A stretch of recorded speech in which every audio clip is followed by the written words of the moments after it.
Welcome to Inside Human Capital, presented by Connex Partners and Sabretooth. Hi, and welcome to the C-Suite Edge, Inside Human Capital. I'm your host, John Light. I'm also the CEO and founder of Sabretooth Recruiting. And today, I got to say, this has been fascinating. A fascinating conversation coming up from me. I have Ken Hogue with me, who's the Chief Revenue Cycle Officer at United Health Systems, which is a large comprehensive healthcare network in New York, in that region up there in the Northeast. And Ken, I'm just grateful to have you on today. Thanks, John. Happy to be here. So, as you said, I'm Ken Hogue, Chief Revenue Cycle Officer for United Health Services here in Binghamton, New York. We serve the southern tier area, which kind of the New York area for people who aren't familiar. Albany, outside area, more towards like Syracuse. We're known for our wine country, Finger Lakes, and those types of areas. But happy to be here and happy to join today. Yeah, well, thanks for the geography too, because my understanding when I've been up in New York is that area is just drop dead gorgeous.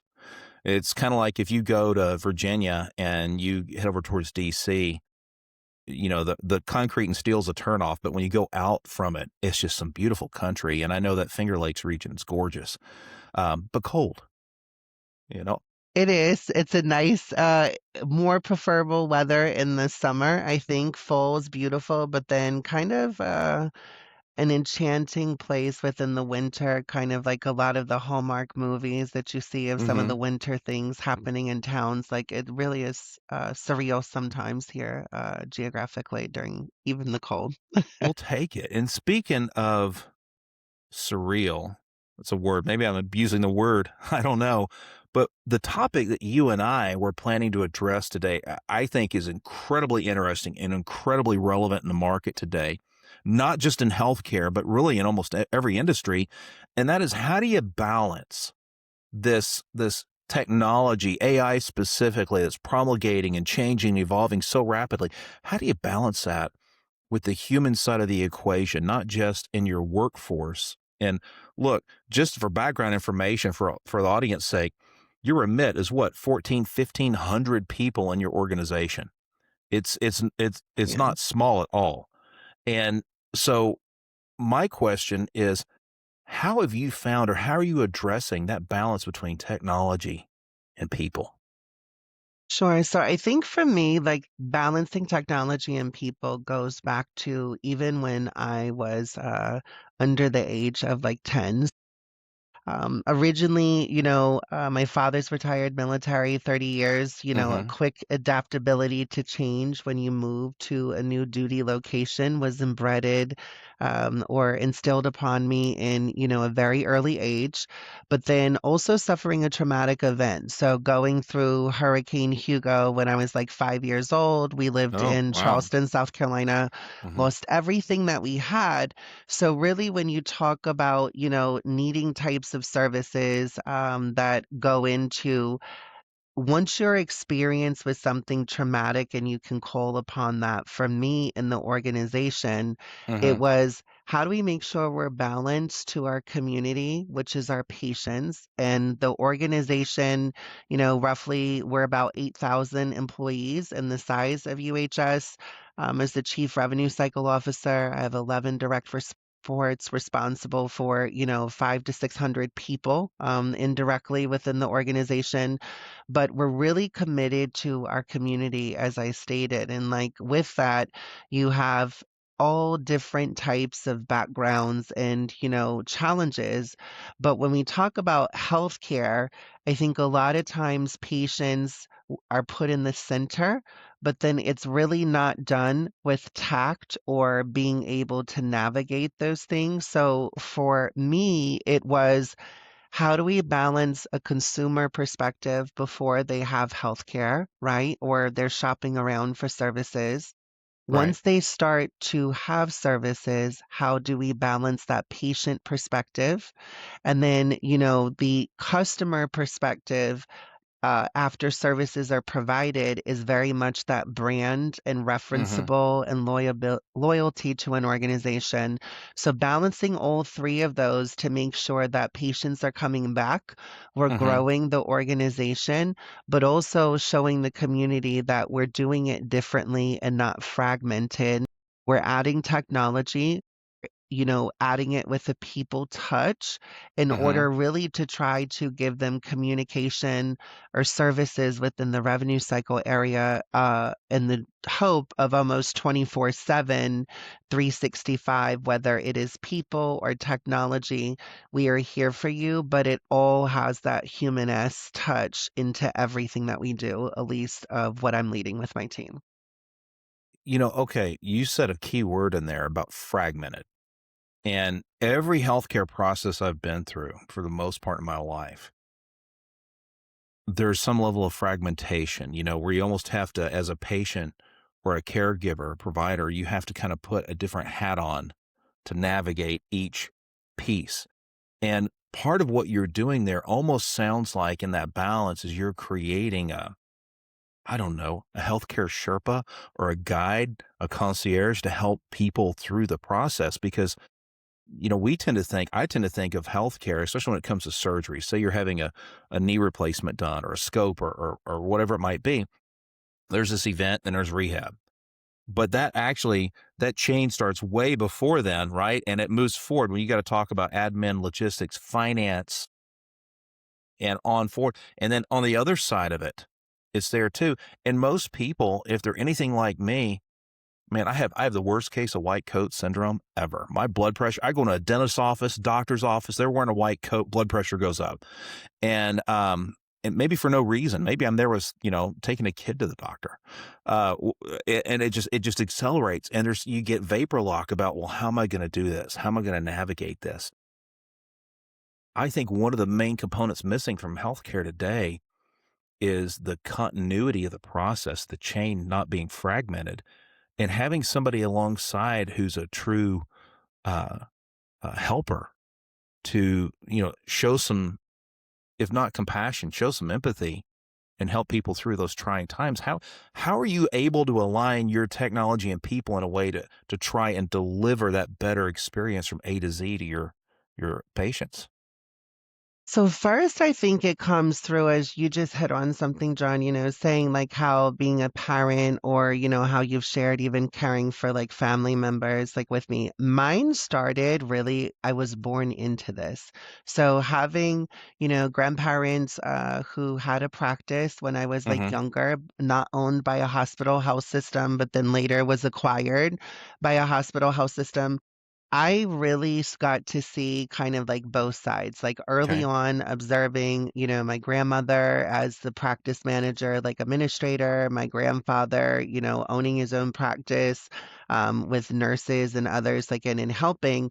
And what I saw over, the course of growing up, like 10, 15 years, really, when I was exposed and I started working first job in their Mm-hmm. practice when I was like 15, exposed to some things of at least, returning phone calls or you help like the patients within the community or some of the disparities. That to me, I kind of got to observe for a very long time on the Mm-hmm. provider side of things and kind of their challenges and their frustrations as healthcare insurance regulations and the financial pieces evolved and more has started to become out of the patient's pockets for managing healthcare costs and benefits. So for me, calling upon those initial um, observations when I was Mm-hmm. growing up. And as I've progressed from, an analyst, consultant, executive director to now, a C-suite executive in healthcare as the chief revenue cycle officer, each time that I have like been promoted or, the organization's given me Mm-hmm. opportunity to go to the next level, it's how do I do this better? How do I make it more efficient within the process for Right. our patients and also our employees? Because when you talk about technology, sometimes we need to go back to basics or key principles of message communication planning. And that is kind of where you need to look at all of your workflows. You Mm-hmm. need to look at your financial forms and also your workflows of your staff and be like, are we on a continuum to have that concierge type of care? Like we started Mm-hmm. it within our self-pay department 4 years ago, but then now how are we putting that in all aspects of the revenue cycle? Because what people don't realize that don't work in healthcare, or at least the financial side of healthcare, as you stated, Mm-hmm. before that surgery, before, all of those approvals, that really happens 4 to 6 weeks out before the authorization approval. Sometimes there's pre-surgical clearances that have to be done or Right. therapy steps that have to be done to say like surgery's needed because, sometimes people are too quick to jump to surgery. There's those checks and balances. But with that, the revenue cycle needs to really be that concierge or that communicator that can be Mm-hmm. the catalyst of an organization to help a patient at any part of their journey. And that journey could be, I want to come to, us for specialty services. They are looking at us as a destination, or they move to the area and they will need to find a healthcare organization for complete comprehensive care from start to finish, primary care, pharmacy, Mm-hmm. physicals, and that's where we need to meet people. Um, in their part of the journey of where they are, and then Mm-hmm. be able to help them navigate the entire system, but in a patient friendly and humanist approach. Because what happens too many times, I think, as you stated within healthcare today, many people have to talk to five, six, seven, eight different people. They get told different answers, and having grandparents and parents that have gone Mm-hmm. through oncology type of care when you're going to the doctor every week, sometimes multiple times a week. We need to take that undue stress off and let the patient focus on care and treatment and being able to relieve some of that anxiety because you're right, like there is that white doctor syndrome or white coat syndrome. Yeah, And there I is think, here. a lot of times patients just coming to an appointment. You don't know what they've been through. So if we can earn the trust and help ease part of that anxiety, that is really what I've been focusing with our team and organization and vision to reimagine healthcare and make sure that we're doing it in a way that almost the revenue cycle is an advocate for the patient or Mm-hmm. that communicator. So we are earning their trust instead of just throwing regulations at them or processes. Sometimes it's about taking the extra step or the mile of Mm-hmm. breaking it down, simplifying it into something that is going to be a journey for them because patients that are having, oncology care, patients that are having cardiac care and others, it's really a journey of Mm-hmm. what they're doing because some of them are lifelong diagnoses. Others are you're in remission and, health is doing better.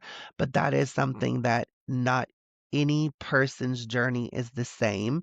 So, how do we make sure that we're communicating and helping that message be consistent, but also meeting them in where they are in terms of their needs, frustrations, fears, or even the financial challenges. And that's Mm-hmm. one of the key things we focus on RevCycle. A lot of people, the undue financial stress actually comprehend it actually compounds or compromises some of the care that they may be Yeah. receiving because of the financial barriers, and that is not what a health system should be doing.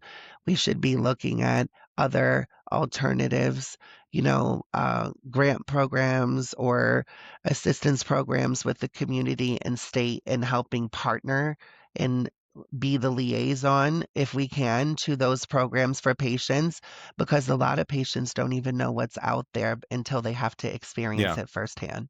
Well, they're not professionals in the space, right? I mean, I tell people that all the time.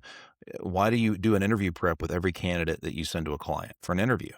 Because they're probably not professional interviewers, and somebody's got to help them because the financial piece, it's interesting to me. It's not necessarily the dollars and cents per se that are the stressor. It's how am I going to do this? You know, and that's one of those things where my gracious, one of my sons broke his collarbone last year, football season, had to have surgery, plate put in. The surgery itself, the recovery, pretty straightforward and simple. We are still fighting with the anesthesiologist because they never bothered to file the insurance claim that they actually had pre-approved. And now they're trying to collect from us, and we're going back and forth. No, you were supposed to do this. Why haven't you done it? The insurance company says they're still waiting on you. And it's this back and forth. And patients shouldn't be in the middle of sorting out paperwork that really doesn't necessarily require them for the whole thing, I Well, don't you just think. hit on something I think really like important. So to me, like, that you had great care, right? Mm-hmm. Most likely for your son in the organization that you chose. But then when you talk about that financial like journey or piece, that Mm-hmm. is still something that is also kind of still a frustration today or added Absolutely. undue frustration. So when we talk about patient experience, it's not just the clinical part of care. It's Mm-hmm. not how they were just treated while they were in your facility. It's any of that communication or challenges even after, you have recovered. And if you're still dealing with that, that can cause the difference for patients today and a patient experience to either choose another health system or Mm-hmm. to lose part of the trust in the healthcare system that does have great quality services. But if it's fragmented from their revenue cycle piece, Mm-hmm. that's something that people really need to be attuned to. Revenue cycle and the financial piece is a part of integrated healthcare. And as an organization, folks do need to realize that the organization needs to make those pledges or Mm-hmm. initially the priority of that from a patient experience, because if not, you're unbalanced. And that is something that I think when we talk about healthcare modernization, the advocacy and the education and the revenue cycle piece Mm-hmm. until you are faced with something that can't get resolved. That may be your interpretation, but that is also where people don't realize all the things that happen behind the scenes to help you get surgery, to Mm-hmm. help get those authorizations and things that you said. And really, if we do our job right, then you should say, hey, they really went above and beyond to solve this for Right. me and not just got me involved because they couldn't figure it out. And I think that's really what we're trying to do different in Mm-hmm. making sure that that patient approach and the human approach is. I tell all of my organization, I tell our C-suite or and communicate and even new providers, I look at every patient within Mm-hmm. UHS as if it was one of my family members. What would I want to have happened or experience in their journey? And that's really Mm-hmm. where I think other healthcare executives, particularly in finance, also need to remember like that is something that is more seen than ever. You can get an EOB from an insurance company. You can see the denial. You're notified. But then when you get that communication from the organization, your anxiety goes from like 1 to 100 just with frustration if you More have like to keep 131. calling, keep calling, keep getting transferred, keep getting different answers. And that's something that people need to look at the number of interactions and communications, at least of healthcare, financial advocacy, and due diligence for our patients and communities, at least for organizations. So here's a question for you, and we don't have a ton of time remaining, but I think this is one I've been mulling over in my head. When you incentivize people, you get more of whatever you incentivize, right? That's why commission sales can work so well. People, they can see the carrot right there. What changes have been necessitated in how you align performance and comp or other incentives with your team? Because what you've talked about here over the past 3 or 4 years are massive systemic changes. You're going, here's the system. We've always done it this way. And now you're coming in and driving something different, not just reorganizing, redoing the org chart, but actually changing day-to-day processes and mindset of how people approach their jobs. So how have you approached aligning that aspect? Because that's, generally speaking, people respond well in terms of being recognized for things. And in this case, something that's hard to quantify is, was the patient experience, did you exercise empathy? Did you treat them the way you would want to have your grandmother treated, for example, which you just talked about? How would my family member want to go through this process? Which there's a golden rule again: treat others the way you want to be treated. Treat them with Yeah. respect and compassion. So I'm really curious. Maybe if you have a brief answer, that'd be fine. We don't have to dive deep into it. I think it would be a discussion all its own. How have you aligned that? Sure. So I think part of it is perception. So, like when you talk about like when there has been patient complaints or people kind of giving feedback, that's also where we need to share that, but share it in a productive way to individuals to learn how to do something better. And then when they are seeing that there is that more human approach and kind of giving praise then for really going above and beyond. And, Hmm. the empathy that you talked about, the tone and the approach. Being born and raised in the South and then educated in the North, family Hmm. from both North and South, really kind of adding that hospitality back into as far as like healthcare is something that we've really worked on as a full culture change in the organization, Okay. regardless of what position you were in. It was led from the, top of the organization all the way down.